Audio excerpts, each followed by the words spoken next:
Today in this video we discuss about the principle of self and mutual induction. In our previous video we also discussed about the Lenz law. So Lenz law states that an induced EMF acts to oppose the change that produce it.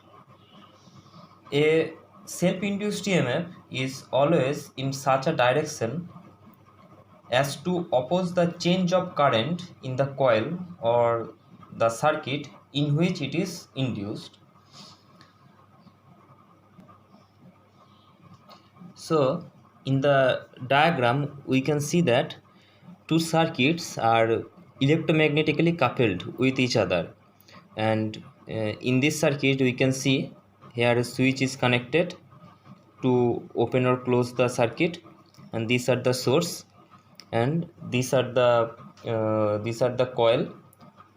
So these coils, this is P coils and this is S coils, and here a galvanometer is placed. So when the switch is closed, the current flows in the coil P in a direction indicated by full line arrow. So current flows in this direction through the coil.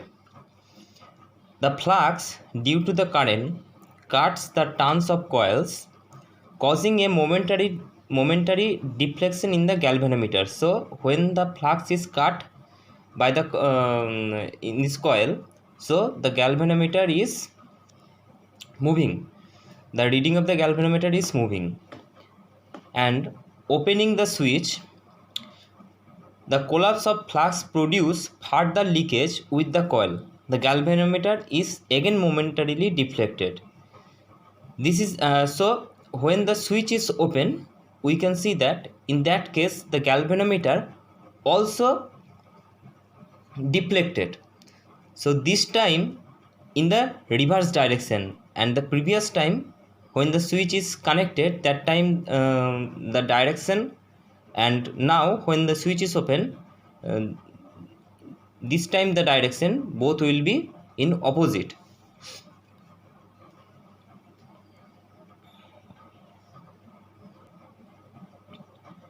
This deflection occurs when the current in coil P is switched on or off, the galvanometer indicating an absence of induced EMF. While a steady current flow in the coil P, if the change of magnetic flux is due to variation in the current flowing in the same circuit, the phenomenon is known as self-induction. So, if the magnetic flux is changed by the variation of the current flowing in the circuit, so this phenomenon is known as self-inductance. And if due to a change of current flowing in another circuit, it is known as mutual induction. Next, we discuss about energy stored in a magnetic field of an inductor. So, first of all,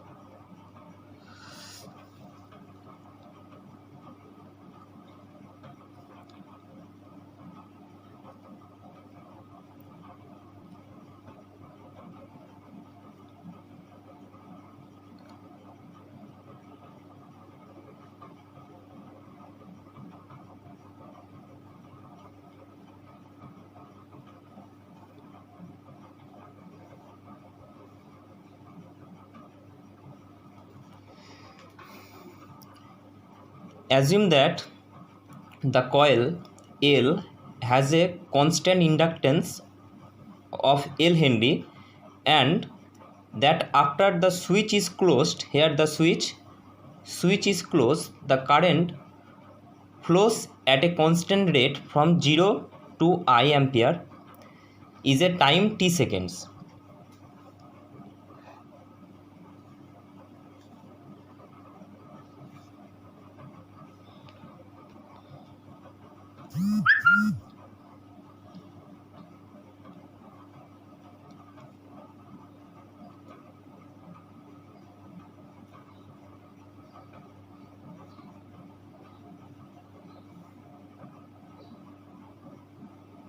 it is actually I, this is the T.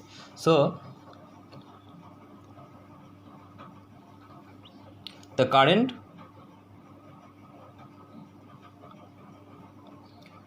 grows at a constant rate from 0 to I. Here we can see that 0 to I amperes in a time that is t second.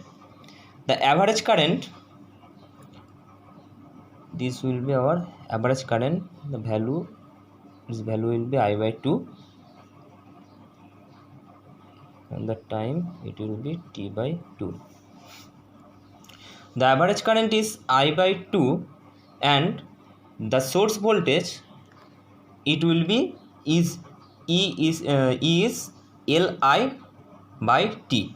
So now the average power delivered to the magnetic field is,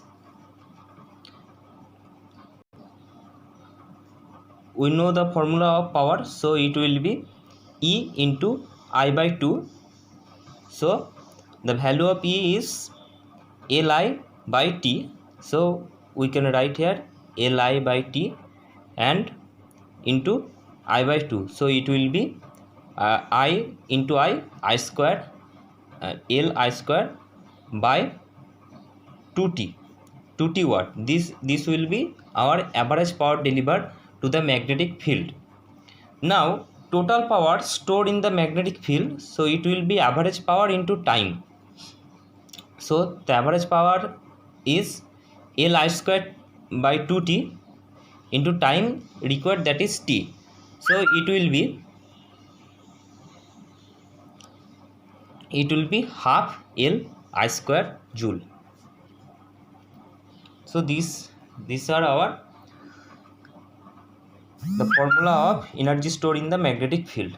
So thank you.